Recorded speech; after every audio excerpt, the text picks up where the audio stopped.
السلام عليكم ورحمة الله وبركاته. بسم الله الرحمن الرحيم. الحمد لله رب العالمين والصلاة والسلام على سيد المرسلين نبينا محمد وعلى آله وصحبه أجمعين ومن تبعهم بإحسان إلى يوم الدين. أما بعد،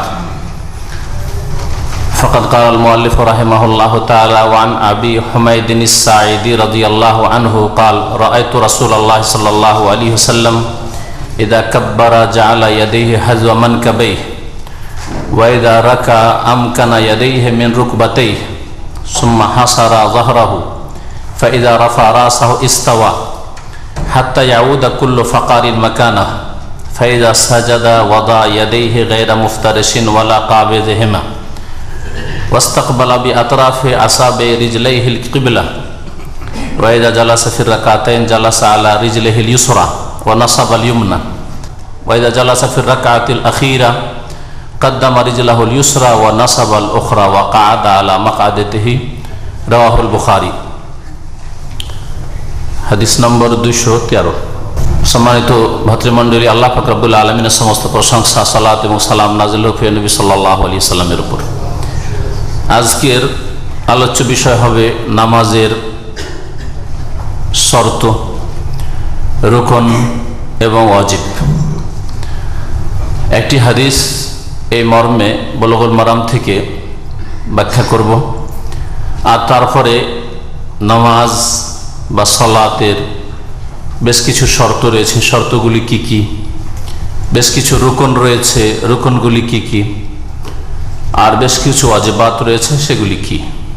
আর এই তিন প্রকারের ফুকাহা কেরামদের দেওয়া যে নামগুলি, শর্ত, রুকন এবং ওয়াজিব, সবগুলি ফরজ, সবগুলি ফরজ। যদিও সংজ্ঞার দিক থেকে পার্থক্য আছে, এই জন্য নামের পার্থক্য, কিন্তু সবগুলি হচ্ছে নামাজের মধ্যে ফরজ। আর বাকি যতগুলি জিনিস আছে সেগুলি সুন্নাত বা মুস্তাহাব, নামাজের মধ্যে শুরু থেকে শেষ পর্যন্ত। এছাড়া যা কিছু আছে তা হচ্ছে সুন্নাত বা মুস্তাহাব। করলে নেকি আছে, আর ছাড়লে গুনাহ নেই, তবে তাতে নেকি কমবে, নেকি কম হবে এবং সুন্নতের খেলাফ বা সুন্নতে ঘাটতি করে সে নামাজ আদায় হবে। আর এই জিনিসগুলি, যেগুলি শর্ত, যেগুলি রুকন, যেগুলি ওয়াজিবাত, সেগুলি যদি না থাকে তাহলে নামাজে এমন ধরনের ঘাটতি হবে যাতে হয় নামাজ হবেই না, অথবা যেমন ওয়াজিবাতের ক্ষেত্রে শুধু নামাজ যদি ইচ্ছা করে ছাড়ে তো নামাজ হবে না তাতেও, আর যদি ভুলে গিয়ে থাকে তাহলে সেজদা সহ দিয়ে তার ঘাটতি পূরণ হয়ে যাবে। শর্তগুলি সালাত শুরু করার পূর্বেই সম্পাদন করতে হয়, এগুলির নাম শর্ত। আর রুকন সালাতের মধ্যে, নামাজের মধ্যেই সেগুলি নামাজের অংশ, সেগুলি এমন ফরজ যেগুলি ভুলে গিয়ে ছুটে গেলেও নামাজ হবে না, আর ইচ্ছা করে ছাড়লেও নামাজ হবে না। আর ওয়াজিবাতগুলি যদি ইচ্ছা করে ছাড়ে তাহলে নামাজ হবে না, আর ভুলে যদি যায়, যাকে ভুলে যাওয়াকে সাহ বলে, সাহা ইয়াসহু মানে ভুলে যাওয়া, এই ক্ষেত্রে সাজদায়ে সাহ, ভুলে যাওয়ার সেজদা। আবু হুমায়দ সাঈদী রাদিয়াল্লাহু তাআলা আনহু থেকে বর্ণিত, নবী করিম সাল্লাল্লাহু আলাইহি সাল্লামের প্রখ্যাত সাহাবী, যিনি নবী সাল্লাল্লাহু আলাইহি সাল্লামের নামাজের ধরন, নামাজের নিয়ম কানুন বর্ণনা করেছেন। এই হাদিসটা একটা বড় হাদিসের সংক্ষিপ্ত আকার, বুখারীতে সংক্ষেপে রয়েছে, আবু দাউদ অন্যান্য হাদিসে আরো বিস্তারিত রয়েছে তার হাদিস। কাল তিনি বলছেন, রাআইতু রাসূলুল্লাহ সাল্লাল্লাহু আলাইহি ওয়াসাল্লাম, আমি আল্লাহ রাসূল সাল্লাল্লাহু আলাইহি ওয়াসাল্লামকে দেখেছি, ইযা কাব্বারা, যখন তিনি তাকবীর দিয়েছেন, জাআলা ইয়াদাইহি হাযওয়া মানকাবাইহি, তখন তার দুই হাতকে তার দুই কাঁধ বরাবর করতেন।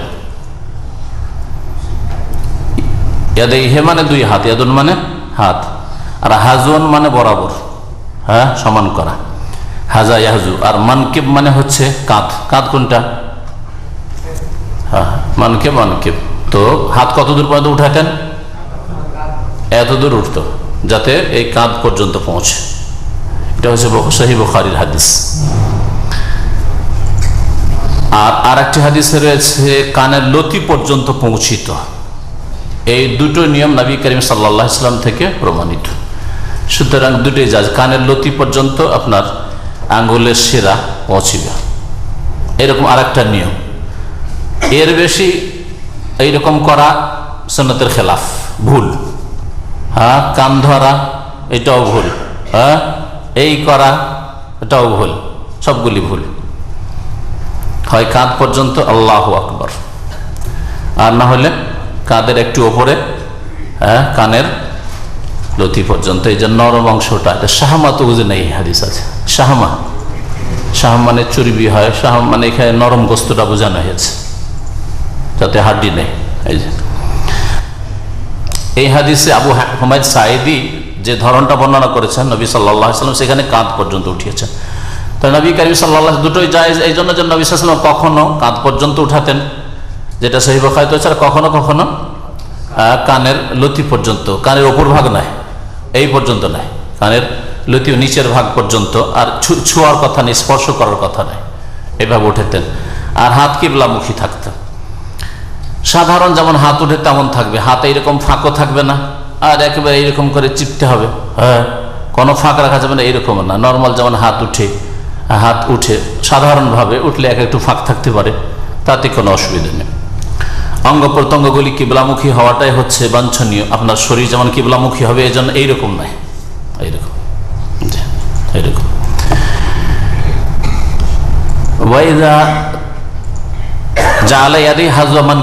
তাহলে দুই কাঁধ পর্যন্ত দুই হাত উঠাতেন। এই হাত উঠানোকে কি বলা হয় আরবি ভাষায়? রাফা মানে উঠানো, আর ইয়াদাইন মানে হচ্ছে দুই হাত, রাফুল ইয়াদাইন। কি বলা হয়? রাফুল ইয়াদাইন। এটাকে বিকৃত করে আমাদের দেশের এক শ্রেণীর লোকেরা রফাদানি, বিদআতপন্থীরা রফাদানি বলে। কেউ যদি এর বেশি মানে প্রথমবারের বেশি রফাদান মানে হাত উঠায়, তাহলে ওদের নাম এই হাদিসের ভাষা দিয়েই তাদেরকে গাল দেওয়ার মন মানসিকতা নিয়ে বলে থাকে এরা রফাদানি পার্টি। তাহলে নবী সাল্লাল্লাহু আলাইহি সাল্লাম রাফুল ইয়াদাইন করেছেন না করেননি? করেছেন। প্রথমবার নামাজ শুরু করার সময়, তাকবীরে তাহরিমার সময়, এটা এই হাদিস দ্বারা প্রমাণিত। এটা একটি জায়গা যেখানে কোনো দ্বিমত নেই, উম্মতের উলামায়ে কেরামদের, আইম্মায়ে কেরামদের কোনো দ্বিমত নাই যে তাকবীরে তাহরিমার সময় রাফুল ইয়াদাইন মানে দুই হাত উঠাতে হবে কাঁধ পর্যন্ত, অথবা কানের লতি বা লতা পর্যন্ত, এতটুকু উঠাইতে হবে, এতে কোনো ইখতিলাফ নেই। তাহলে রাফুল ইয়াদাইন ইসলামে আছে। কেউ যদি কোনো দলের নাম যদি যারা তাদের মতের সাথে মিল নেই সেই জন্য রফাদানি রাখে, তো এটা শরীয়তে ঠাট্টা মজাক করা হইল না? ঠাট্টা মজাক করা কুফরি কাজ। সুতরাং সাবধান, কারণ নাম বলার আগে চিন্তা করে নেবে যে আপনার নাম কি হবে। আপনি কাউকে রফাদান বললেন, পক্ষান্তরে আপনার নাম হয়তো মুরতাদ হইল, ইসলাম নিয়ে ঠাট্টা মজাক করার জন্য। তো অন্য কারো নাম দেওয়ার আগে চিন্তা করে নেবেন যে আমার নামটা কি হইতে পারে এর পরিণামে। যেমন কারোর সাথে মারামারি করার আগে, ঝগড়া করার আগে চিন্তা করে নিতে হবে যে আমার পরিণাম কি হইতে পারে। এটা হচ্ছে জ্ঞানীর পরিচয়। ওয়াইদা রাকা আমকানা ইয়াদাইহি মির রুকবাতাইহি, আর যখন নবী করিম সাল্লাল্লাহু আলাইহি ওয়াসাল্লাম রুকু করতেন তখন আমকানা ইয়াদাইহি দুই হাতকে মজবুত করে ধরতেন। আমকানা ইউমকিনু মাকান থেকে, মাকান মানে জায়গা, তাই না? দুই হাতকে মজবুত করে ধারণ করতেন মির রুকবাতাইহি দুই হাঁটুতে। রুকবা, রুকবা কোনটা? হ্যাঁ, হাঁটু দেখান, এই যে হাঁটু, দুটো হাঁটু, হ্যাঁ, এই দুই হাঁটুর ওপর দুই হাত শুধু রাখতেন না, ওয়াদা নেই, ইয়াদাও এরকম নেই, কি আছে আমকানা মানে শক্ত করে ধারণ করা। তাহলে রুকুতে গিয়ে হাত হালকা করে শুধু রাখবেন না, হ্যাঁ, মজবুত করে ধরবেন। এমনি অনেকে হয়তো হালকা করে ধরে, শরীরের উপরে ভর আছে, হাঁটুর উপর ভর নেই, মানে মজবুত করে তাহলে হাঁটু ধরে নেই, আর হাঁটুর উপর ভর আছে তাহলে হাঁটু মজবুত করে ধরে আছে, হচ্ছে পার্থক্য। নবী করিম সাল্লাল্লাহু আলাইহি ওয়াসাল্লাম দুই হাঁটু মজবুত করে ধরতেন। সুম্মা হাসারা যাহরাহু, এই হাসারা হা দিয়ে, হাই হাওয়াজ যারা কারি সাথে এটা, হ্যাঁ হুত্তি নয়, হা নয়, এটা হা দিয়ে যদি হয় হা, তাহলে হাসারা মানে হচ্ছে অবরোধ করা, ঘেরাও করা।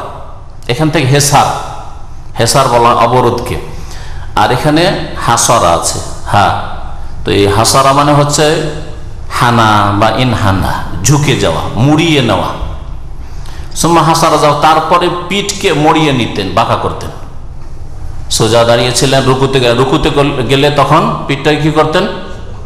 মুড়িয়ে নিতেন, মানে বাঁকা করে নিতেন। এটা কেমন হইতো?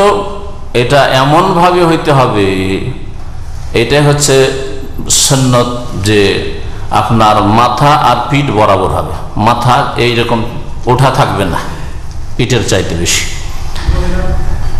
সবাই একই রকম। কে বলছে মহিলা আর পুরুষ? প্রথম কথা প্রশ্ন করবেন না আলোচনার সময়, শেষে প্রশ্ন। 2 নম্বর কথা, যে মহিলা পুরুষের নামাজে পদ্ধতিগত কোনো পার্থক্য নেই, তরিকায় কোনো পার্থক্য নেই। আজান একামত সেটা আলাদা কথা। হ্যাঁ, বাইরের মানুষ আছে, অপর পুরুষ আছে, এই জন্য জোরে তেলাওয়াত করবে না। অপর পুরুষ নেই, নিজের বাড়িতে জোরে তেলাওয়াত করবে রাতের নামাজ, যেমন পুরুষ লোক করবে। জেহরি নামাজ জেহরি নামাজ, জোরে কে রাতের নামাজ আপনার জন্য পুরুষ, আপনার স্ত্রীর জন্য। যদি বাড়িতে দেবর ভাষণ না থাকে, দুলাভাই অমক তমক বাইরের লোক না থাকে, নিজের ছেলেরা আছে, নিজের স্বামী আছে, জোরে কেরাত করবে, বাড়ির বাইরে আওয়াজ যাবে না, কোনো পার্থক্য নেই। ফাইদা রাফা রাসাহু, অতঃপর যখন নিজ মাথা উঠালেন, ইস্তাওয়াহ, তখন বরাবর হয়ে গেলেন, সোজা হয়ে গেলেন। মাথা যখন উঠালেন কোত্থেকে? রুকু থেকে, তখন ইস্তাওয়া, সোজা হয়ে গেলেন। হাত্তা ইয়াউদা কুল্লু ফাকারিন মাকানাহু, এমনকি ফিরে গেল প্রত্যেকটি হাড়ের জোড়।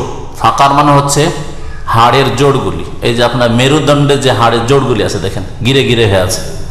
হ্যাঁ, মোটা মানুষের বোঝা যাবে না, চর্বি দিয়ে সব ঢেকে নিয়েছে, কিন্তু পাতলা মানুষ কঙ্কাল, কঙ্কাল দেখেছেন, ওতে বোঝা যাবে যে হাড়ের জোড় আছে।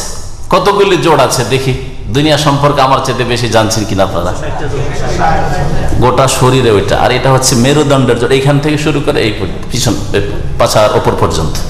এখানে কতটা জোড় আছে?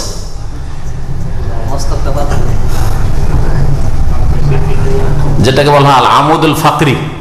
অ্যাক্সিডেন্ট, দুর্ঘটনা হলে এই জন্য অ্যাক্সিডেন্টাল রোগীকে উঠানো নিষেধ আছে, উঠাবেন না সৌদি আরবে। এমনিও মেডিকেলে নিষেধ আছে। অন্য লোক উঠাতে গিয়ে হয়তো একটু আঘাত খেয়েছে, বাঁকা হয়েছে, উঠাতে গিয়ে দিলেন ভেঙে, আর মেরুদণ্ডের কোনো অংশ যদি ভেঙে যায় তাহলে ওর জিন্দগিটা বেকার, আর কোনোদিন দাঁড়াতে পারবে না। আলমানি হসপিটালে একজন বাংলাদেশি ভাইকে দেখেছিলাম 4-5 বছর আগে, বিছানায়, সে খাবজিতে অ্যাক্সিডেন্ট হয়েছে, বিছানায় বছর 2 থেকে শুয়ে আছে, ভালো হচ্ছে না, জীবনটাই শেষ, আর কখনো উঠতে পারবে না। কথা বলছে, সবকিছুই করছে, খাওয়া দাওয়া করছে, কিন্তু মেরুদণ্ডের হাড় ভেঙে যায়, আর বিছানা থেকে সোজা বসতেও পারে না, নড়াচড়া করতে পারে না, শুয়ে শুয়ে সবকিছু। আলহামদুলিল্লাহ। তো মেরুদণ্ডের হাড় সম্পর্কে ওলামারা বলেছেন যে তাতে 17টি জোড় আছে। দেখেন 17টি। তো বলছেন যে হাত্তা ইয়াউদা কুল্লু ফাকারিন মাকানু, প্রত্যেকটি হাড়ের জোড়গুলি আপন আপন জায়গায়। যখন আপনি বাঁকা হচ্ছেন, আল্লাহ যদি এই অবস্থা না রাখতেন মেরুদণ্ডের হাড়ে, হাতের হাড়ের মতো, এটা বাঁকা করেন তো দেখি, এই জায়গাটা, এটা যেমন করতে পারছেন, করতে পারবেন? এই জায়গাটা ভেঙে দিলে পারবেন না, ভেঙে দিতে হবে তাহলে পুরো। এই জায়গাটা পারবেন?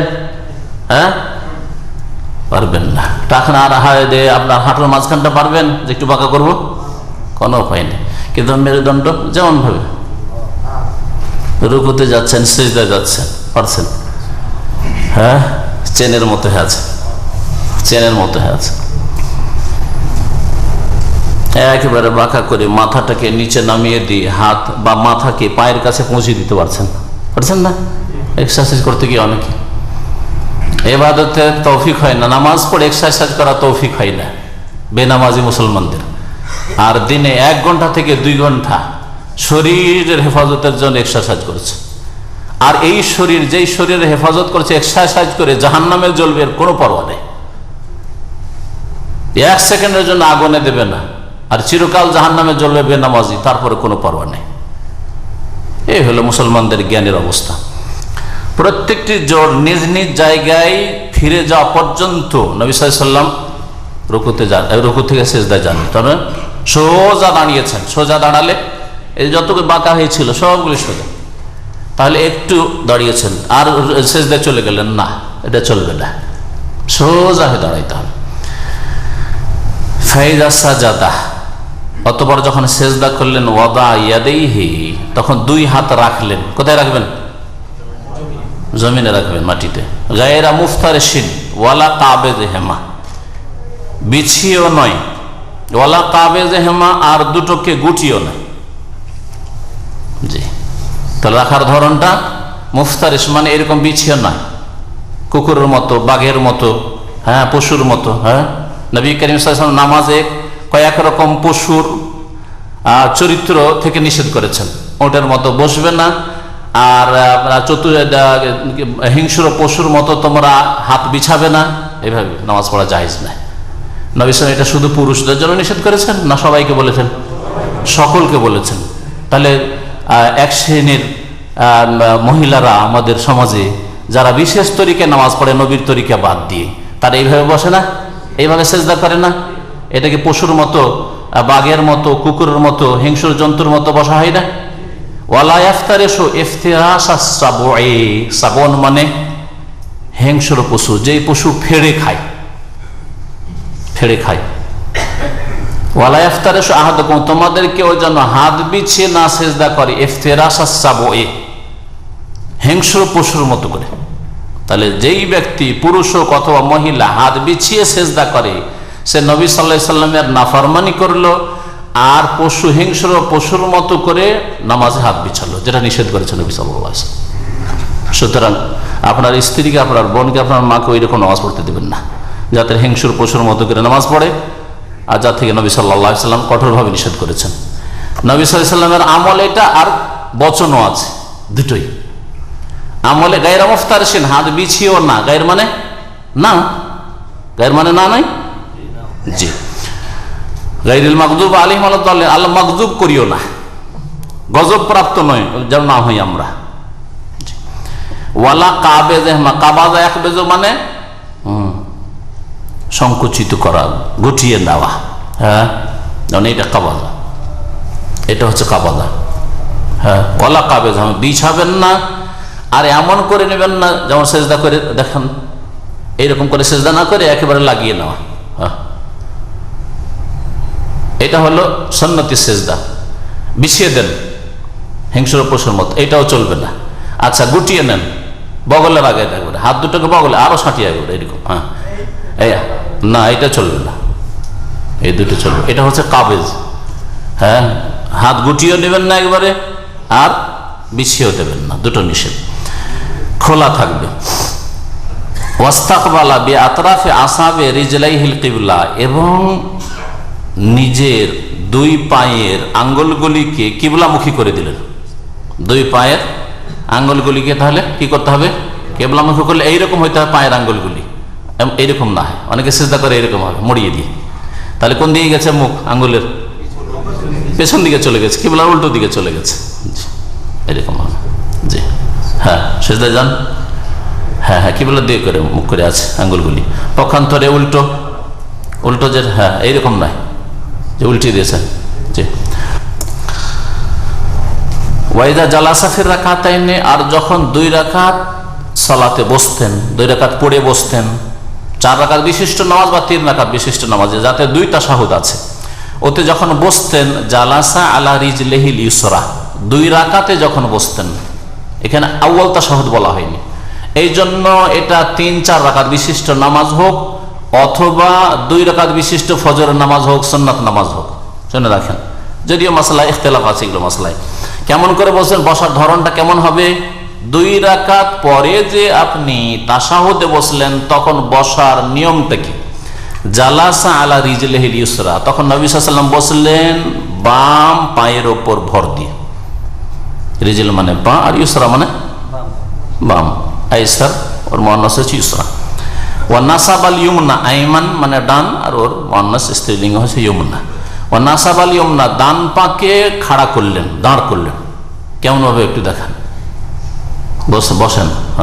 এই যে বাম পায়ের ওপরে বসলেন, আর ডান পাটা আমি দেখতে পাচ্ছি না, আপনারা দেখছেন তো না, দাঁড়িয়ে আছে।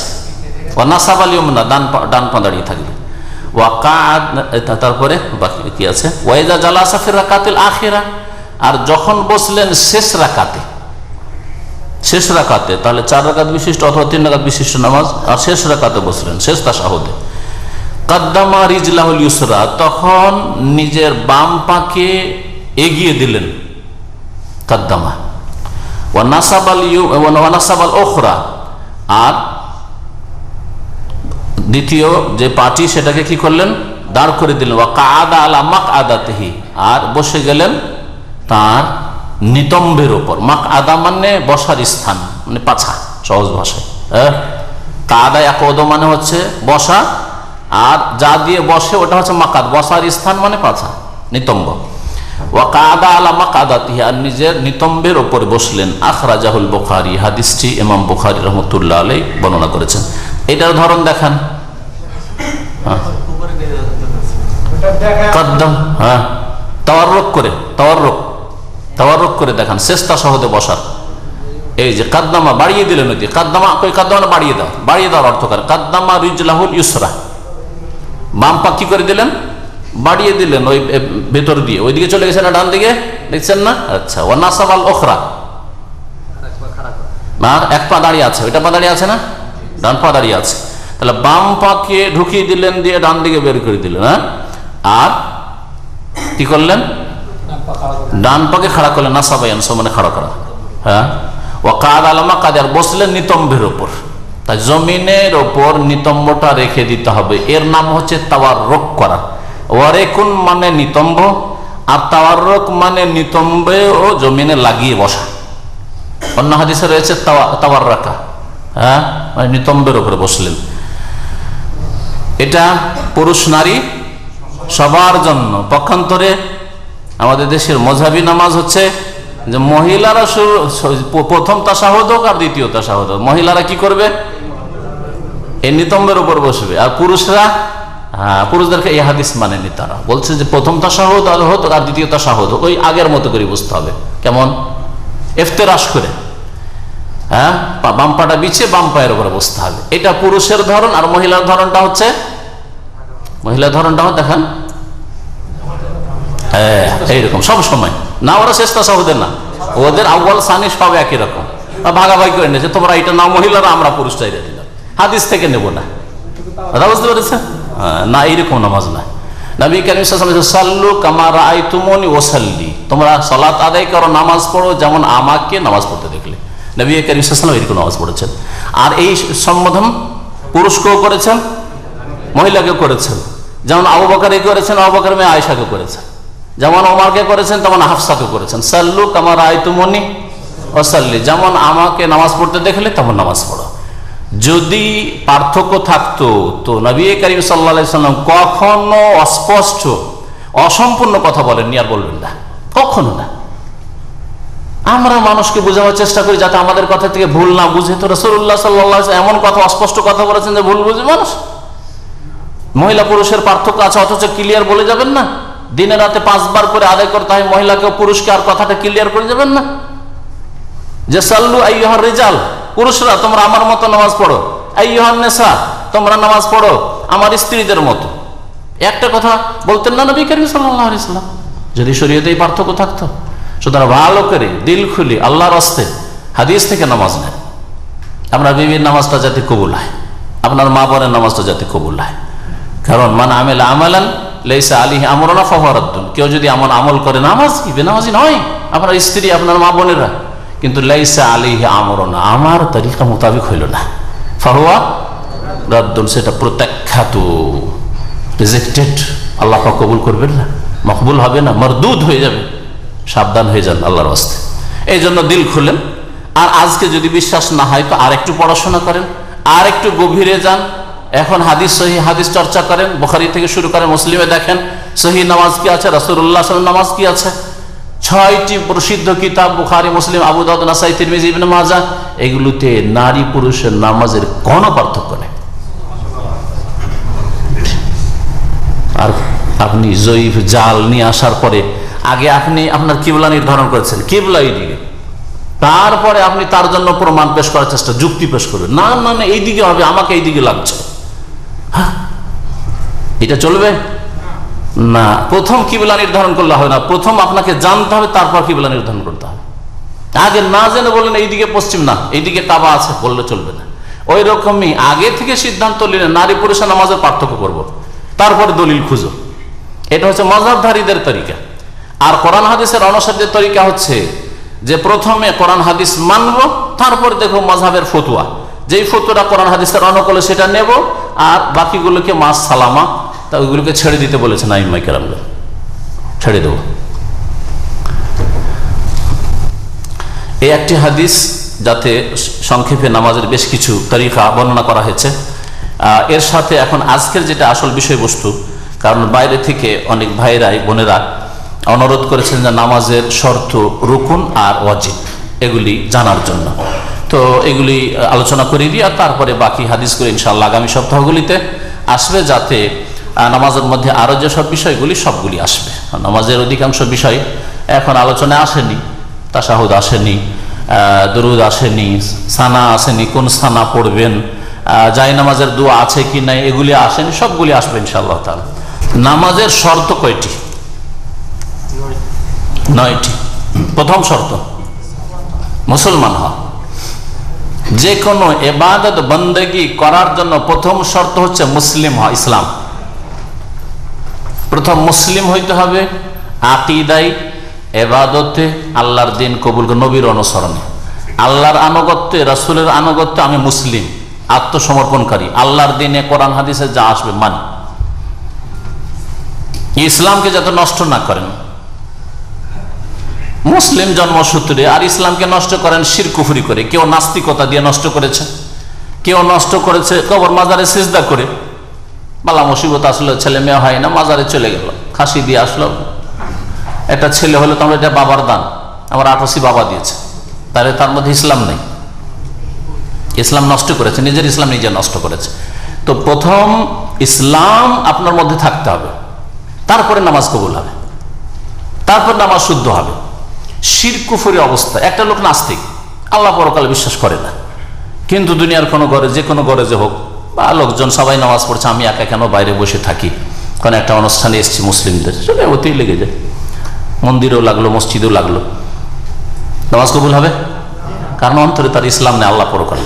ঠিক তেমনি শিরককারীর, ইমান ইসলাম ভঙ্গকারী লোকের নামাজ, ইবাদত, বন্দেগী কবুল হবে না।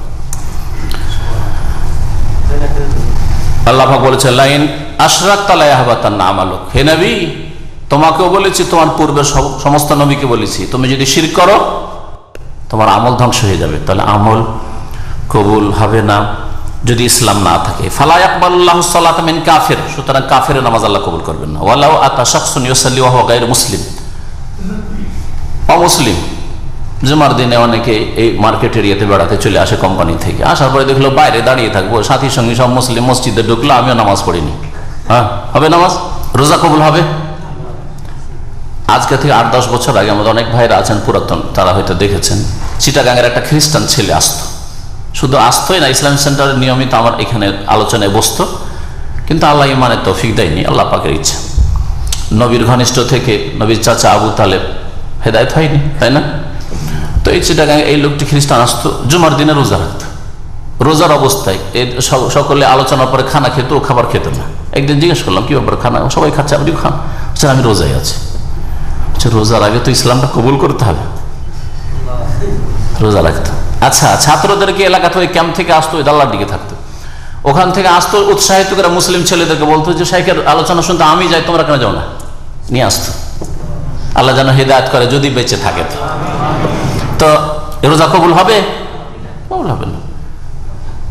ইসলামের শিক্ষা কবুল হবে, কিছু পাবে আল্লাহর কাছে কিয়ামতে? পাবে না, কিয়ামতে পাবে না। তবে আল্লাহ মানুষের কর্ম নষ্ট করে না, এই জন্য দুনিয়াতে কিছু দিয়ে দিবে, একটু সুনাম, এই যে সুনাম করলাম যে লোকটার এই গুণগুলি ভালো ছিল, এটাই আল্লাহ দিবে, আর এরকম আরো কিছু দেবে, সুস্থতা দেবে, আরো কিছু দেবে, রুজি রোজগার দেবে কিছু, হ্যাঁ। কিন্তু আখিরাতে আল্লাহ পাকের কাছে আমলের বদলা পাওয়ার জন্য ইসলাম শর্ত। নামাজ কবুল হওয়ার প্রথম শর্ত হচ্ছে ইসলাম। দ্বিতীয় শর্ত হচ্ছে আল আকল। আকল মানে হচ্ছে, আকল মানে জ্ঞান, বিবেক, বুদ্ধিমত্তা, এটা যেন ঠিক থাকে। এর বিপরীত যদি পাগল হয়, পাগলের নামাজ কবুল হবে না। কেন কবুল হবে না? কারণ পাগলের কোনো সংকল্প নিয়তি থাকে না, পাগল যা করে অটোমেটিকলি করে। যেমন রোগী যদি হাতে রোগ থাকে, হাত কাঁপানি রোগ থাকে, কি বলে এই রোগগুলোকে, হ্যাঁ, তো থর থর থর করে কাঁপতে আছে, ও কিন্তু টের পাচ্ছে না, কাঁপতে আছে। ঠিক না? ইচ্ছা করে কিন্তু কাঁপাই না, আমি ইচ্ছা করে কাঁপাচ্ছি, এই থামাইলাম, থেমে গেল, হ্যাঁ ঠিক না?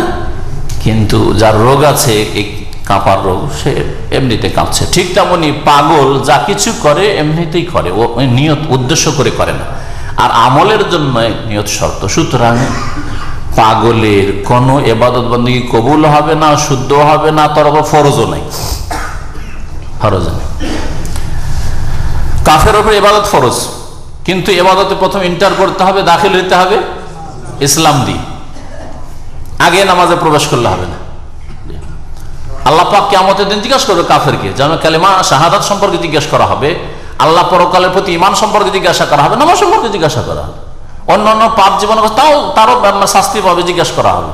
কারণ তার জ্ঞান বিবেক বুদ্ধি ছিল, তা দিয়ে সে বোঝার চেষ্টা করে এই লোকের যে পাগল, তার তো জ্ঞান বিবেক বুদ্ধি কিছু নাই, সেজন্য আল্লাহ পাক তাকে জিজ্ঞাসাই করবে না। দলিল নবী করিম সাল্লাল্লাহু আলাইহি ওয়াসাল্লাম প্রসিদ্ধ হাদিস আবু দাউদ তিরমিজিতে রয়েছে, রফিয়াল কালামান সালাসা, 3 শ্রেণীর মানুষের ওপর থেকে আল্লাহ পাকের দায়িত্ব দেওয়া, শরীয়তের দায়িত্বের কলম উঠিয়ে নেওয়া হয়েছে, আল্লাহ উঠিয়ে নিয়েছে। ওর নাকি গোনা লিখা হয় না, ওর পাপ অন্যায় কিছু লিখা হয় না। আনিন নাইমে, ঘুমন্ত ব্যক্তি, হাত্তা ইস্তাইকাজ, যতক্ষণ পর্যন্ত জাগ্রত না হবে। ঘুমের অবস্থা যদি কুফরি কথা বলে আল্লাহ ধরবে। ঘুমের অবস্থা অনেকে কথা বলে, শুনেছেন না শোনেন? কখন আমার বাচ্চাদের রুমে যখন ঢুকি রাত্রে, হয়তো বেশি রাত্রে যখন ওরা ঘুমিয়ে আছে, দেখি ওই দিনে যা কথা বলেছে, মাদ্রাসায় আরবিতে কথা বলছে, আরবিতে শুনতে পায়, আর আরবিতে কথা বলছে।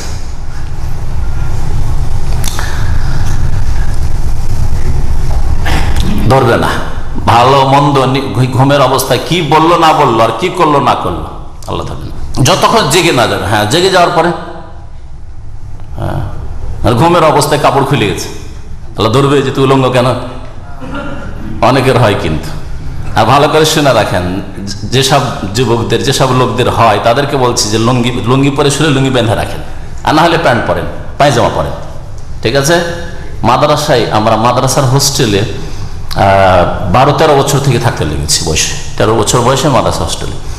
তখন প্রথম আমরা লুঙ্গিকে বেঁধে শুইতাম, এইদিকে শুধু বানা নাই, নিচের দিকে বাঁধতাম গিরে দিয়ে, যাতে উপরে না উঠে, পায়জামার মতো টান দেওয়া থাকে, হাঁটুর উপরে না উঠতে পারে। আপনার কিছু দায়িত্ব আছে, ঘুমের আগে করে রাখেন। বদ অভ্যাস, কাপড় কোথায় যা খোঁজ রাখেন না, গলাতে বাঁধা আছে, লুঙ্গি দেখে গলাতে হয় না, হয় না, লাপের তলায়, কম্বলের তলায় তো হয়, অনেকেরই হয়। হ্যাঁ, আপনি একা আছেন আলাদা কথা, হ্যাঁ, আপনার স্ত্রী আছে আলাদা কথা, কিন্তু আরো লোকজন আশেপাশে রুমে থাকে, আর আপনি গলাতে লুঙ্গি নিয়ে বসে আছেন ব্যাচেলার রুমে, কখনো যাইজ না। বা আপনার রুমে কেউ ঢুকে, যাই হোক, কি বলছিলাম, ঘুমের অবস্থায় আল্লাহ ধরবেন না যতক্ষণ না জাগবে। জাগতেই তাড়াতাড়ি করে, আপনি দেখছেন যে কাপড় উঠে গেছে, তাড়াতাড়ি করে ঢাকেন, আপনি রান খুলে গেছে ঢাকেন। আনিন নাইম হাত্তা ইস্তাইকাজ, আর কে? হ্যাঁ, ও আনিস সাগীরে হাত্তা ইয়াকবুরা, আর নাবালক ছেলেকে আল্লাহ ধরবেন না যতক্ষণ পর্যন্ত সাবালক না হবে। নাবালক অবস্থায় যদি কোন ভুল ভ্রান্তি করে, অন্যায় কথা বলে, তো আল্লাহ ধরবেন না। তবে বাপ মা যদি জানতে পারে যে আমার নাবালক ছেলে ভুল করছে, অন্যায় করছে, আর শাসন না করে, তো বাপ মাকে আল্লাহ ধরবে। কারণ বাপ মায়ের দায়িত্ব হচ্ছে নাবালককে ইসলামিক তরবিয়ত দেওয়া। পেটে যেমন খেতে দেবেন, তার আগে দেবেন আপনি দ্বীনি তরবিয়ত দেবেন। বাপ মাকে ধরবে, যদি জানতে পারে আর না শিখায়। দেখলেন যে আমার ছেলে বেয়াদবি করলো, আমার ছেলে অন্যায় কথা বললো, সাথে সাথে শাসন করতে হবে। হ্যাঁ, এসে থেকে গেলেন, দিল আপনার স্ত্রীকে একটা লাত, আপনার ছেলে করে না, অনেক ছেলেরা 5 বছর 7 বছরের ছেলে দিল আপনার স্ত্রী আপনার সামনে লাত, আর আদরে আপনার স্ত্রীও বেকুব, আর আপনি এটা তরিকা না, আদব শিখাইতে হবে না, ফরজ এটা। এরকম অনেক ভুলই ছোট ছেলেরা করে থাকে, তাহলে সংশোধন করা বাপ মায়ের দায়িত্ব। আর কি বললাম? হ্যাঁ, ওয়ানিল মজনুনে, আর পাগল লোক, হাত্তা ইউফিকা, যতক্ষণ পর্যন্ত তার পাগলামি দূর না হবে, হ্যাঁ, সুস্থ মস্তিষ্ক সম্পন্ন না হবে। হ্যাঁ, এখন বুঝতে পারছে নামাজ কি জিনিস, হ্যাঁ, খাবার, বাপ মা জানতে পারছে, চিনতে পারছে, তাই নামাজ ফরজ। তৃতীয় শর্ত হচ্ছে তামইজ। তামইজ মানে হচ্ছে তামিজ মানে হচ্ছে ভালো মন্দের পার্থক্য করা। এটা নামাজ, এটা নামাজ নয়। এটা পাক না পাক, মসজিদ এটা বাড়ি নয় যে মসজিদে পায়খানা করতে বসে যাও, পেশাব করতে বসে যাও। এটা বুঝা, যতক্ষণ এটা না বুঝবে ততক্ষণ নামাজ শুদ্ধি হবে। হ্যাঁ, এই জন্য নবী সাল্লাল্লাহু আলাইহি ওয়াসাল্লাম 7 বছরের পূর্বে ছেলে মেয়েদেরকে নামাজ পড়ার হুকুম দিতে বলেন। 3 বছরের ছেলে, 4 বছরের ছেলে আর মসজিদে নিয়ে চললেন, আর গিয়ে মসজিদের এই দিক থেকে ওই দিক ফুটবল খেলে বেড়াচ্ছে। ছুটলো আপনার কাছ থেকে ওইদিকে, আপনার বাচ্চার স্বভাব এরকম চঞ্চল স্বভাব যে শান্ত হয়ে বসে থাকবে তাও নয়, না নিয়ে যাওয়া যায় যে না মসজিদে এরকম বাচ্চার ক্ষেত্রে। তাহলে আমাদের দেশে এক ধরনের ভুল আছে যে বাচ্চা 7 বছর 8 বছর হয়ে গেছে তারপরও কাতারে ঢুকতে দিবে না, পিছনে দাঁড়া বা পিছনে। এটাও বিদাতীদের কাজ, এটা ভুল, এটা ভুল। যেমন এটাও ভুল যে 3 বছর 4 বছরের বাচ্চা আর ধৈর্যও রাখতে পারবেন না, চঞ্চলে বাচ্চা, আপনি জামা শুরু করলে এই দিক থেকে দিল ওই দিকে, কারো টুপি টেনে নিয়ে হাঁটলো, আরো কত কি করে, সেজদার অবস্থায় কার কিসে হাত দিচ্ছে। তাহলে আপনি আপনার বাচ্চাকে মসজিদে নিয়ে যাবেন না, জায়েজ নয়। নবী সাল্লাল্লাহু আলাইহি ওয়াসাল্লাম এজন্য 7 বছর পর্যন্ত নিয়ে যেতে বলেননি। তবে যদি দেখেন 7 বছর আগে নেওয়া যেতে পারে, অনেক ওলামা বলেছেন 5 বছরে আপনার ছেলে চালাক চতুর, নামাজ বুঝে গেছে, পেশাব পায়খানা পাক না পাক বুঝে গেছে, কখনো পেশাব পায়খানা মসজিদে করবে না, হ্যাঁ, তাহলে শিক্ষার জন্য আর শান্ত আপনার পাশে যেখানে বসাবেন বসে থাকবে, নামাজ পড়ে অথবা বসে থাকবে, তাহলে নিতে পারেন।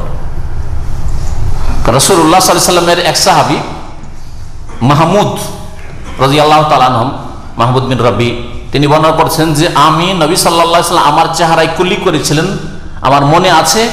ওয়াকুনতু ইবনু 5 সিনিন, তখন আমার বয়স 5 বছর ছিল।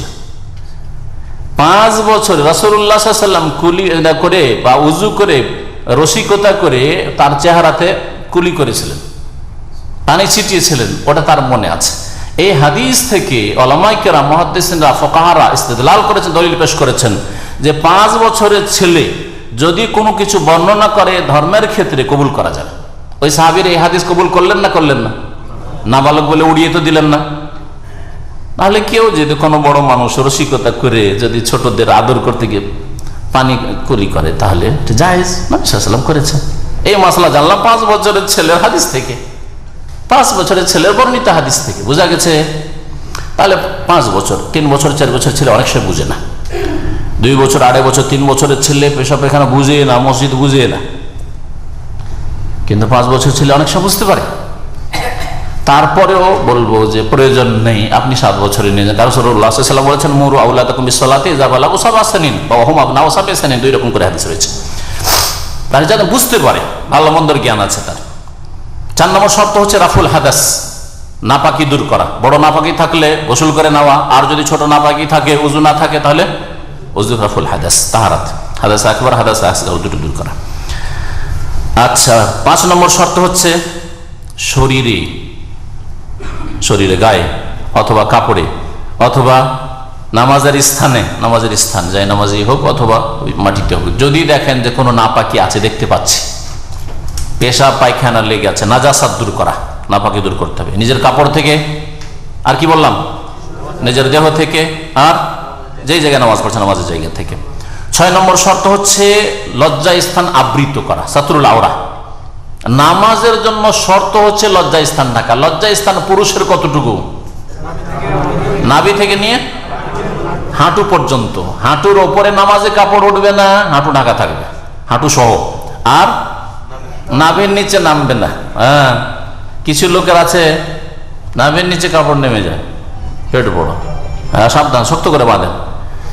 আজকালকার জেন্টস প্যান্টওয়ালাদেরকে বিশেষ করে বলছি, যখন রুকুতে যায় এই দিকে টান দিতে দিতে একেবারে পেছন দিকে নাভির অনেক নিচে চলে গেছে, নাভি এখানে, তাহলে নাভির বরাবর হচ্ছে এই জায়গায়, আর নেমে সুবহানাল্লাহ ওই যে 2 নিতম্বের জোড় আছে ওই পর্যন্ত পৌঁছে যায়, যে ফাটলের জায়গা পর্যন্ত পৌঁছে যায়।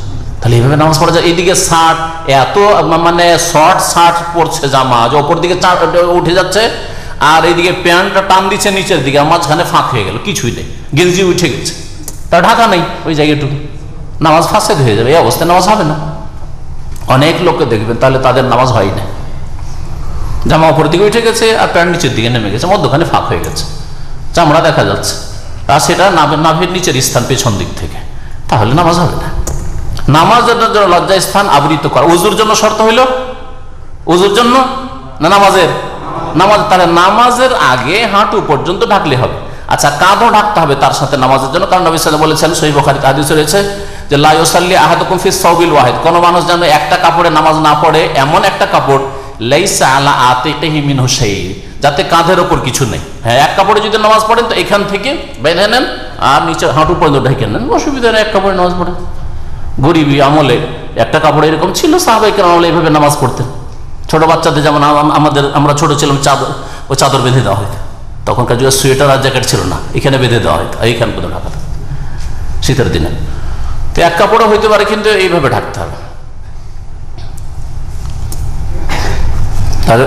এটা কি জন্য বললাম, কারণ আমাদের দেশের মানুষরা কোন কোন মানুষকে দেখে যে তোপটাকে উল্টে, জুব্বাটাকে উল্টে নিয়েছে, উল্টে নিয়ে উজু করছে, তখন হাঁটুর উপরে কাপড় উঠে আছে, বলছে দেখো দেখো দেখো দেখো, হাঁটুর উপরে কাপড় উঠে আছে আর উজু করছে, এর উজু হবে?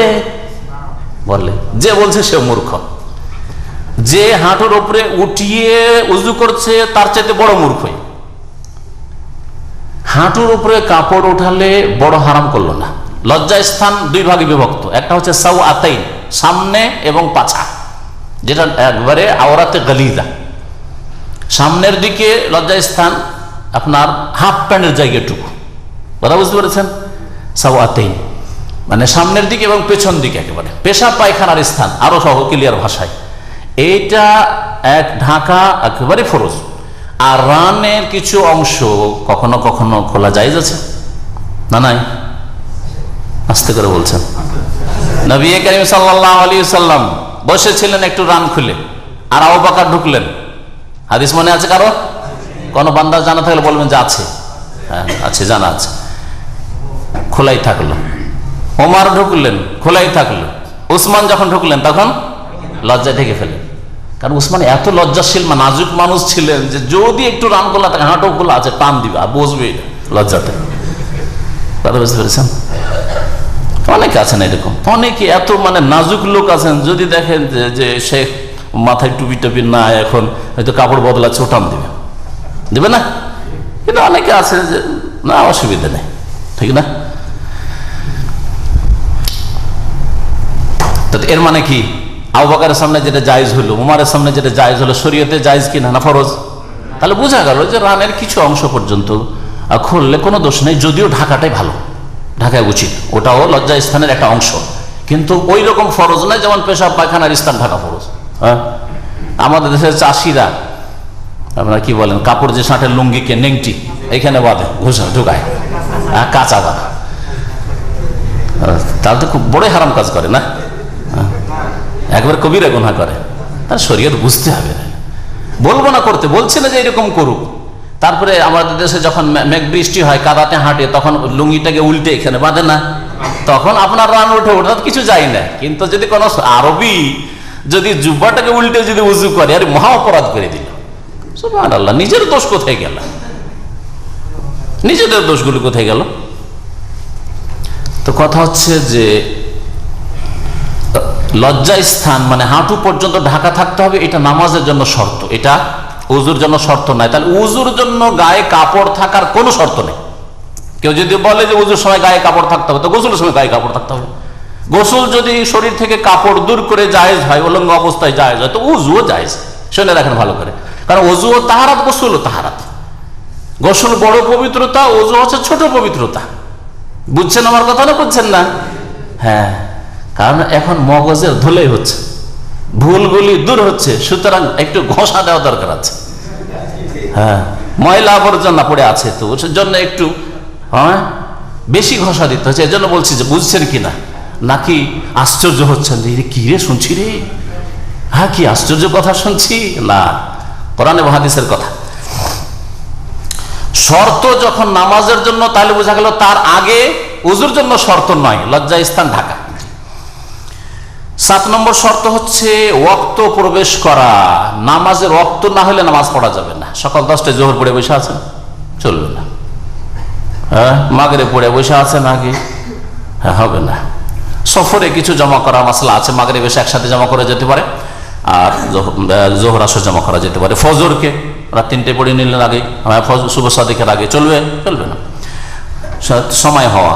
8 নম্বর শর্ত হচ্ছে কিবলামুখী হওয়া, কিবলামুখী নামাজ পড়তে হবে। 9 নম্বর শর্ত হচ্ছে নিয়ত করা, নামাজে দাঁড়াবার আগে নিয়ত কি করা, বললাম নিয়ত পড়া নয়, নিয়ত করা হচ্ছে শর্ত, মানে ফরজ, শর্তগুলি হচ্ছে ফরজ, আর নিয়ত পড়া হচ্ছে শরীয়ত বিরোধী, সুন্নাত বিরোধী। আর সুন্নাত বিরোধীর নাম হচ্ছে বিদআত। নবী সাল্লাল্লাহু আলাইহি ওয়াসাল্লাম কখনো করেননি, কোনো সাহাবী এই নিয়ত পড়া কাজ করে নওয়াই তো পড়েননি। গত সপ্তাহে নিয়ত সম্পর্কে যথেষ্ট বলেছি, সেজন্য আর ফিরাচ্ছি না। এই 9টি হচ্ছে শর্ত। 14টি হচ্ছে নামাজের রুকুন। তাড়াতাড়ি করছেন। প্রথম রুকুন হচ্ছে কিয়াম, নামাজে দাঁড়ানো।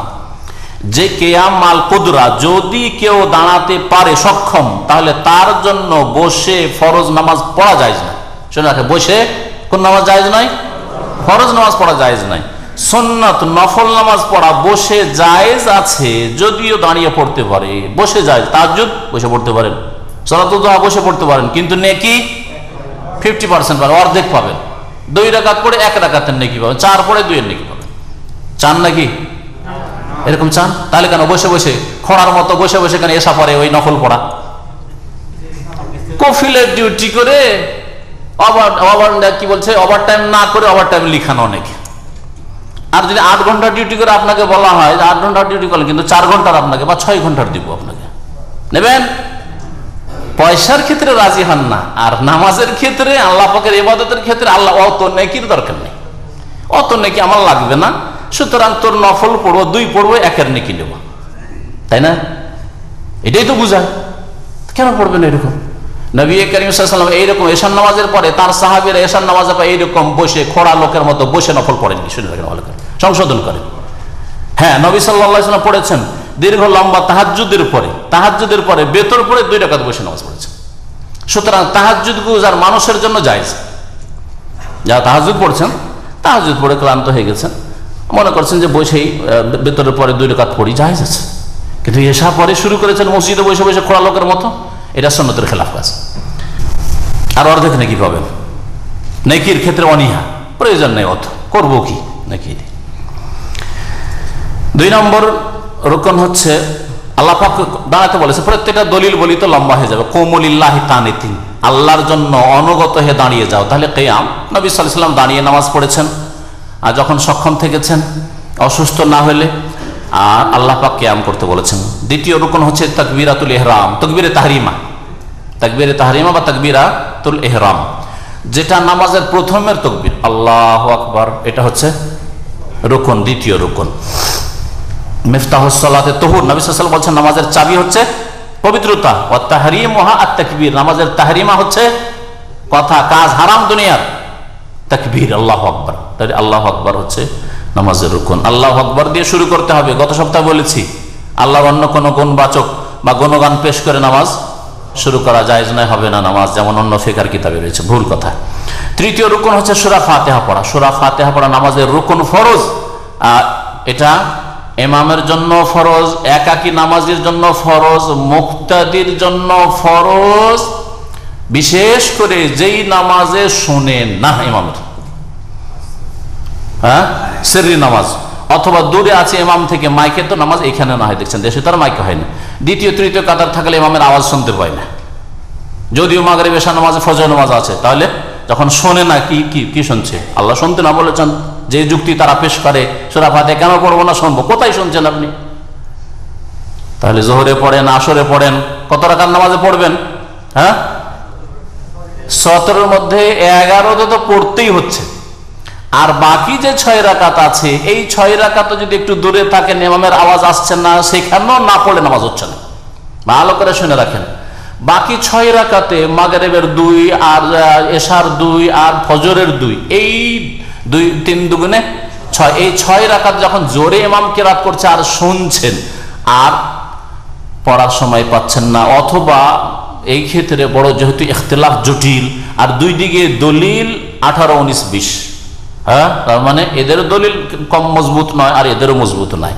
এই ক্ষেত্রে একদিকে দুর্বল আর একদিকে সবল, এরকম নয়, দাঁড়িপাল্লা এরকম নয়, দাঁড়িপাল্লা এরকম আছে।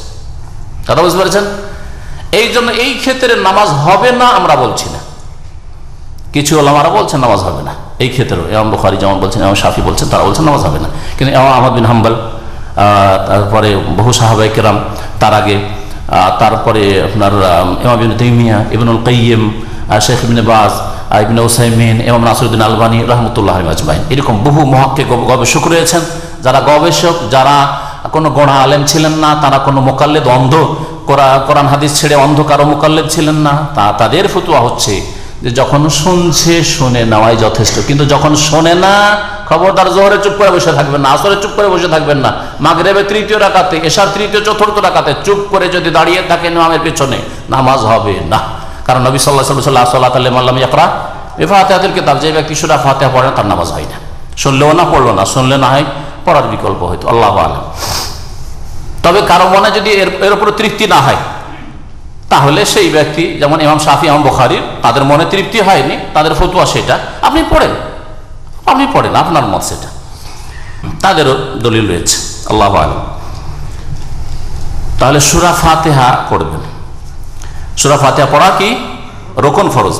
4 নম্বর রুকুন হচ্ছে রুকু করা। রুকু যদি কেউ না করে, রুকু না পায়, তো নামাজ হবে না। আচ্ছা, বাইরে থেকে যারা আসে সূরা ফাতিহা পেল না, তো একটা রুকুন তো ছুটে গেল, তো ওদের নামাজ রুকু পেলে রাকাত হয়ে যায়, যে ফতুয়াটা আছে এই ফতুয়ার ভিত্তিতে, তাহলে একটা রুকুন ছুটলো, তারপর নামাজ পেয়ে যাওয়া বলা হচ্ছে। এই জন্য বলা হচ্ছে যে তাতে দুটো রুকুন ছুটে না, কিয়াম, রুকুটাও এক ধরনের দাঁড়ানো, সুতরাং কিয়াম পেয়ে গেছে। যদিও সোজা কিয়াম পায়নি, কিন্তু রুকুর কিয়ামটা পেয়েছে, তাহলে কিয়াম ওটা দিয়ে আদায় হয়েছে, ওলামারা বলছেন। আর বাকি সূরা ফাতিহার ক্ষেত্রে, এই ক্ষেত্রে বাইরে থেকে আসা লোকের জন্য আল্লাহ পাক ছাড় রেখেছেন, ডিসকাউন্ট, এটাই হচ্ছে বেশি ঠিক। তবে আরেক দল বলছে যে না, রুকু পেলে রাকাত হবে না। কিন্তু সহিহ বুখারীতে যেহেতু হাদিস রয়েছে আবু বকর রাদিয়াল্লাহু তাআলা আনহুর, যে একটা লোক দৌড় দিয়ে এসে রুকুতে লেগেছিল কাতারে আসার আগে, ওই লোককে নামাজ পুনরায় পড়তে বলেননি, রাকাত দোহরাতে বলেননি, বরং তাকে বললেন যে আগামীতে এইরকম কাতারের বাইরে থেকে তুমি রুকু করে আসিও না। যদিও রুকু পেলে রাকাত না হইতো, তার নবী সাল্লাল্লাহু আলাইহি ওয়াসাল্লাম ক্লিয়ার বলতেন যে এতে ফায়দা কি, তুমি রুকুতে লাগলে তো কোনো ফায়দা নেই, কারণ তোমার কেরাত ছুটে গেছে, দাঁড়ানো ছুটে গেছে, সুতরাং আমার এই তো রাকাতই হবে না, তো এরকম কাজ কেন করো, এই কথা বলেননি নবী সাল্লাল্লাহু আলাইহি ওয়াসাল্লাম। জাদাকাল্লাহ হিরসান ওয়ালা তাউদ, ভালো করে শুনে রাখেন, কারণ এগুলি বড় বড় আলেমদের ইখতিলাফ, সেজন্য দলিল শুনে রাখা ভালো। আমার দলিল অবশ্য নামাজের পদ্ধতি, দলিল আর নামাজের পদ্ধতি, ওগুলোতে বিস্তারিত আলোচনা আছে রেফারেন্স সহ, এতে সংক্ষেপে একটু বলি। আল্লাহ পাক রুকু করতে বলেছে, ওয়ারকাউ মা'আর রাকিন, তাহলে কোরআনে কারিমে রুকুর কথা রয়েছে। 5 নম্বর রুকুন হচ্ছে রুকু থেকে উঠা, রুকু থেকে উঠে দাঁড়ানো, আল কিয়াম মিনার রুকু, এটাও রুকুন। সুতরাং রুকু থেকে উঠে কেউ যদি না দাঁড়ায়, রুকু থেকে উঠে আবার সেজদায় চলে গেল সামান্য উঠে, তাহলে সেই ব্যক্তি এই রুকুন ছেড়ে দিল, নামাজ হবে না। কারণ নবী সাল্লাল্লাহু আলাইহি ওয়াসাল্লাম হাদিস আছে, হাত্তা তা'তাদিলা কায়মান, রুকু থেকে উঠে সোজা হয়ে দাঁড়াবে। হাদিসগুলি এতে এসেছে আর আসবে, গত সপ্তাহের হাদিসটাতে এই বিষয়টা ছিল। 6 নম্বর রুকুন হচ্ছে এতেদাল, শুধু রুকু থেকে উঠা যথেষ্ট নয়, উঠে সোজা হয়ে দাঁড়াতে হবে। এতেদাল বরাবর হয়ে সোজা হয়ে দাঁড়াইতে হবে, এরকম নয়, রুকু থেকে উঠে সোজা দাঁড়াতে হবে। 7 নম্বর রুকুন হচ্ছে 7টি অঙ্গের ওপর সিজদা করা। 7টি অঙ্গ কি কি? 2 হাত 2 পা আর মাথা, আর মাথার সাথে কপাল, হ্যাঁ নাকের সাথে কপাল, জি হ্যাঁ, কপাল আর যে নাক দুটো লাগিয়ে নামাজ পড়তে হবে, এটা হচ্ছে সুন্নাত। আল জাবহাতু ওয়াল আনফ, জি। নবী সাল্লাল্লাহু আলাইহি ওয়াসাল্লাম উমিরতু আন আসজুদা আলা সাবআতি আযম, আমাকে বলা হয়েছে 7টি হাড্ডির উপর সিজদা করার জন্য, 7টি হাড্ডির উপর সিজদা করতে বলা হয়েছে নবী সাল্লাল্লাহু আলাইহি ওয়াসাল্লাম, সেজন্য এটা রুকুন। 8 নম্বর রুকুন হচ্ছে সেজদা থেকে উঠে, সেজদাতে উঠতে হবে এবং সোজায় উঠতে হবে, বসতে হবে। 9 নম্বর রুকুন হচ্ছে আল জালসা বাইনা সাজদাতাইন, 2 সেজদার মাঝখানে বসা। শুধু উঠে গেলে হবে না, উঠলেন আর একটু উঠেই আবার সেজদায় চলে গেলেন, আরেক সেজদায় না, উঠে সোজায় বসতে হবে, আর এটা হচ্ছে রুকুন, আল জালসা বাইনা সাজদাতাইন। 10 নম্বর রুকুন হচ্ছে যতগুলি এই নামাজের মধ্যে রুকুন আছে ফরজ, সেগুলিতে প্রশান্তি করা, ইতমিনানের সাথে, ধীর স্থিরতার সাথে আদায় করা, তাড়াহুড়া না করা, জলদি না করা। নবী সাল্লাল্লাহু আলাইহি ওয়াসাল্লামের হাদিস গত সপ্তাহে যেটা, হাত্তা তাতমাইন্না জালিসান হাত্তা তাতমাইন্না রাকিয়ান, ইতমিনানের সাথে করো, ইতমিনানের সাথে করো, এই তাতমাইন্না শব্দ ব্যবহার হয়েছে। 11 নম্বর রুকুন হচ্ছে নামাজের শেষ তাশাহুদ, যেই নামাজে 2 তাশাহুদ আছে, শেষ তাশাহুদ, মাগরিবের শেষ তাশাহুদ, এশার শেষ তাশাহুদ, ফজরের শেষ, সব নামাজের শেষ তাশাহুদ, এটা হচ্ছে রুকুন। তাশাহুদ না পড়ে কেউ যদি নামাজ শেষ করে নেয় তার নামাজ হবে না। হানাফি মাযহাবের ফতোয়া, তাশাহুদ তাদের কাছে ফরজ, রুকুন নাই। তাশাহুদ তাদের কাছে ওয়াজিব, ছুটলেও নামাজ হয়ে যাবে। তাই তাদের কাছে কি তাশাহুদের সমান বসলেই হবে। মেকদারুত জুলুস মেকদারুত তাশাহুদ, তাশাহুদের সমান বসে যদি জিকির আজকারও করে, সুবহানাল্লাহ আলহামদুলিল্লাহ করে, তবু তাদের কাছে নামাজ হয়ে যাবে। 13 নম্বর রুকন হচ্ছে 12 নম্বর না, 12 নম্বর রুকন হচ্ছে তাশাহুদের জন্য বসা। একটা হচ্ছে তাশাহুদের বৈঠক, আর একটা হচ্ছে তাশাহুদ পড়া, দুটো। হ্যাঁ, 11 নম্বর যেটা বললাম সেটা হচ্ছে তাশাহুদ পড়া, আত্তাহিয়াত পড়া। আত্তাহিয়াত পড়া ওয়াজিব নয়, ওরা বলছে যে আত্তাহিয়াত পড়তে হবে না একটা। আর আরেকটা হচ্ছে তাশাহুদের জন্য বসা। সুতরাং তাশাহুদের জন্য না বসে কেউ যদি দাঁড়িয়ে তাশাহুদ পড়ে, বসা এই জন্য রুকুন, যে দাঁড়িয়ে যদি কেউ তাশাহুদ পড়ে নামাজ হবে না। 13 নম্বর রুকুন হচ্ছে নবী সাল্লাল্লাহু আলাইহি সাল্লামের উপর সালাত পেশ করা। এই মাসলা ইখতিলাফ আছে, একদল উলামারা এটাকে ওয়াজিব বলেছেন বা সুন্নাত বলেছেন, সেটাকে রুকুন বলেননি। আরেক দল বলছেন এটা হচ্ছে রুকুন, কারণ নবী সাল্লাল্লাহু আলাইহি সাল্লাম তার সাহাবায়ে কেরাম কখনো এই দুরুদে ইব্রাহিমি ছাড়েননি নামাজে, সব সময় এর আমল করেছেন। এবং আল্লাহ পাক কোরআনে হুকুম করেছেন, আর কোরআনের হুকুমের বাস্তবায়ন নামাজের মধ্যে করতে হবে, কারণ সাহাবীরা সকলেই করেছেন। কখনো বিনা আত্তাহিয়াত আর বিনা দুরুদে নবী সাল্লাল্লাহু আলাইহি ওয়াসাল্লাম সাহাবারা নামাজ পড়েননি। ইন্নাল্লাহা ওয়া মালাইকাতাহু ইউসাল্লুনা আলান নবী ইয়া আইয়ুহাল্লাযীনা আমানু সাল্লু আলাইহি ওয়া সাল্লিমু তাসলিমা। তোমরা সালাত পেশ করো এবং সালাম পেশ করো। সালাম পেশ করলেন আত্তাহিয়াতে, আসসালামু আলাইকা আইয়ুহান নবী ওয়া রাহমাতুল্লাহি ওয়া বারাকাতুহু, আর আল্লাহুম্মা সাল্লি আলা মুহাম্মাদ আল্লাহুম্মা বারিক আলা মুহাম্মাদ ইন্নাকা হামিদুম মাজিদ পর্যন্ত। এটা হচ্ছে আপনার সালাত, এই সালাতও রুকুন। 14 নম্বর রুকুন হচ্ছে সালাম ফেরা। সালাম ফেরা, একদল উলামায়ে কেরামের নিকটে 2 দিকে সালাম ফেরাই হচ্ছে রুকুন। সুতরাং একদিকে কেউ সালাম ফিরে থেকে গেলে হবে না। আর একদল বলছেন যে একদিকে সালাম ফেরা রুকুন ফরজ, আর বাকি দ্বিতীয় দিকে সালাম ফেরা হচ্ছে সুন্নাত। একদিকে সালাম ফিরলেই হয়ে যাবে, তাদের কাছে মাসলা ইখতিলাফ রয়েছে। কিন্তু সহিহ হচ্ছে যে নামাজে, ফরজ নামাজে 2 দিকে সালাম ফেরাই ফরজ। ফরজ নামাজে বা নামাজে, জানাজার নামাজ ছাড়া, জানাজার নামাজে একদিকে সালাম ফেরাই যথেষ্ট। আর এই নামাজে 2 দিকে সালাম ফেরা, এটা হচ্ছে শেষ রুকুন। যদি রুকুন ছুটে যায় আর সেটা আদায় করা সম্ভব নয়, আর সেটা পুরো নামাজের রুকুন, যেমন তাকবীরে তাহরিমা, তাকবীরে তাহরিমা ছুটে গেছে, তাকবীরে তাহরিমা পুরো নামাজে একবার, প্রথমখানে তাকবীর দেননি, আল্লাহু আকবার না বলে হাত বেঁধে নিয়েছে, নামাজ হবে? বাতিল, নামাজ হবে না। বোঝা গেছে? রুকু ছুটে গেছে, রুকু 1 রাকাতের রুকুন, তো যেই রাকাতে রুকু ছুটে ওই রাকাতটা হয়নি।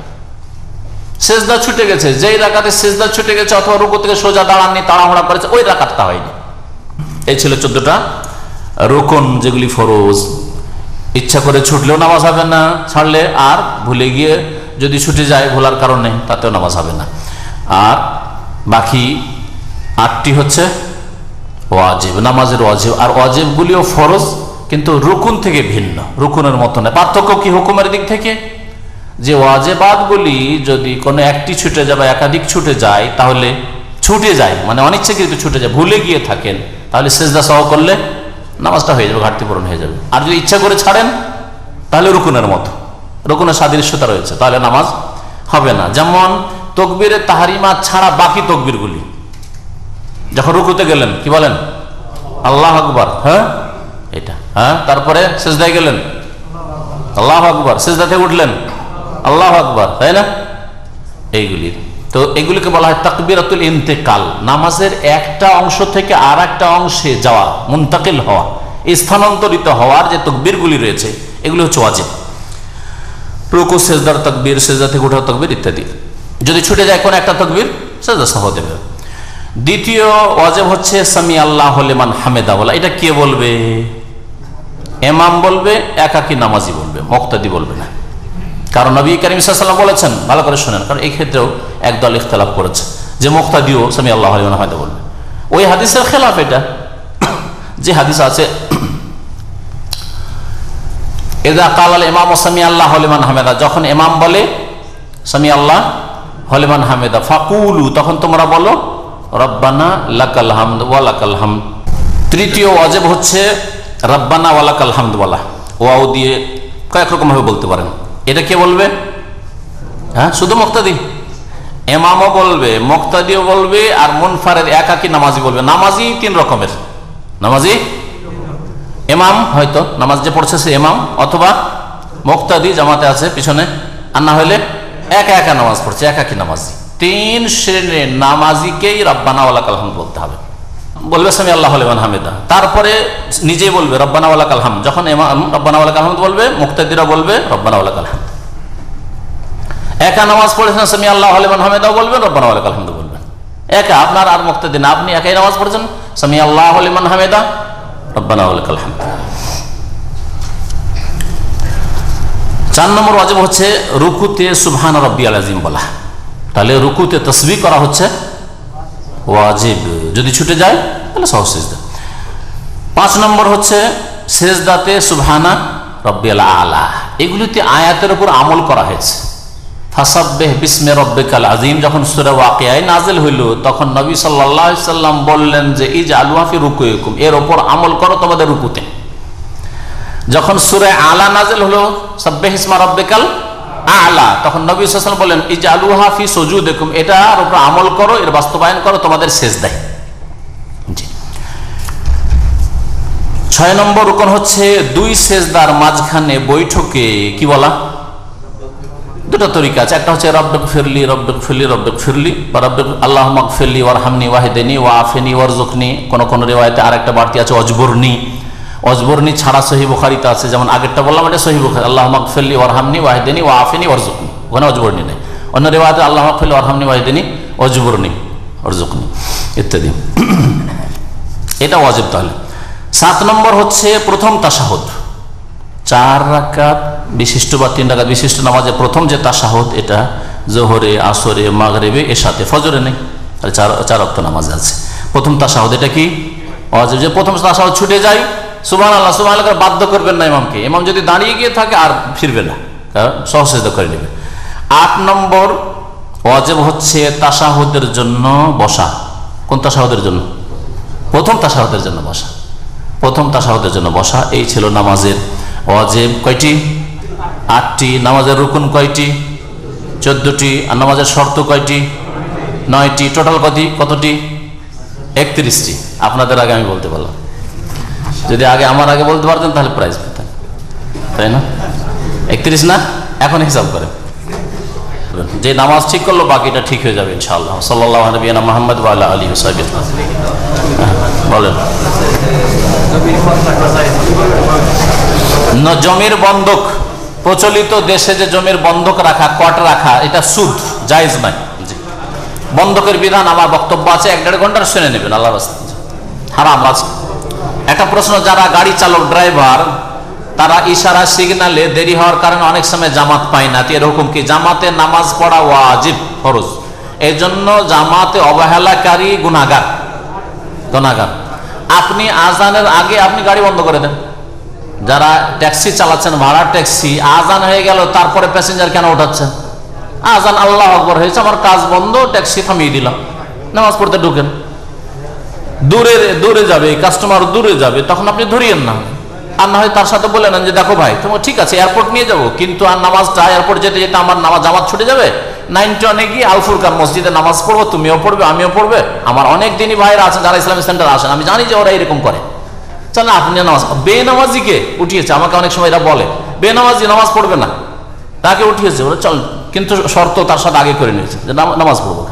চলে ওর সাথে আরো নেকি পাবেন, জানাজা হবে, জোহর আসরে জানাজা হয়। তো এইভাবে আপনি দাওয়াতের কাজও করলেন, আপনার নিজের হালাল রিজিক করলেন। আপনাকে এয়ারপোর্টের কাস্টমার নিতে নিষেধ করছি না, আজানের সাথে নিতে পারেন, শর্ত হচ্ছে যে ওর সাথে শর্ত লাগিয়ে নেন, আমি রাস্তায় নামাজ পড়বো তারপর তোমাকে এয়ারপোর্টে পৌঁছাবো। যদি মানে ঠিক আছে, আর যদি বলে না না না আউয়াল পৌঁছাইতে হবে তারপর তুমি নামাজ, তাহলে লিওয়ালি, তাহলে তুমি খালি বলি।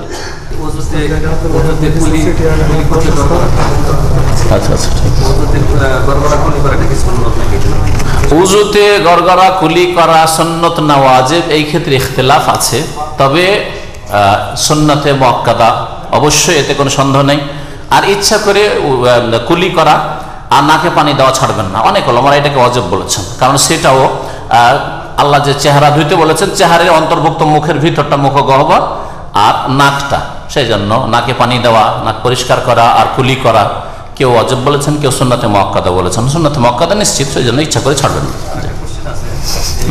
আমাদের দেশে বেতের নামাজে কুনুতের আগে আরেকটা তাকবীর থাকে, তাকবীর এগুলো ইজতিহাদ, যে কোনো হরকতের জন্য তাকবীর দিয়েছেন, সেই জন্য নাম ওটা উল্টো তাকবীর। কোনত রুকুর পরেই পড়েন, রুকুর পরে কোনত পড়েন, তাহলে ইখতিলাফ থেকে বেরিয়ে যাবে সব। হ্যাঁ হ্যাঁ হ্যাঁ, রুকুর আগে জায়েজ আছে কোনত, কাবলা রুকু বাদা রুকু দুই রকমই কোনত হাদিস আসছে। মাগরিবের মতো করে বেতরে, হ্যাঁ, যে ভুলগুলো আছে ভুলগুলো সারেন। বেতরে এক রাকাত চলে, শুধু 3 নয়, এই ধারণাটা ছাড়েন যে এক হবেই না নামাজ, এই ভুল ধারণা। তারপরে আপনার কি বলে, ওই মাগরিবের মতো করে 2 রাকাত পড়ে যে তাশাহুদ পড়েন, এটা নেই, এটা জয়ীফ, এইভাবে বসবেন না। কারণ 2 রাকাত পরে সালাম ফিরে দেন, আর না হলে বসিয়েন না, ডাইরেক্ট উঠে 3 রাকাত একসাথে পড়েন।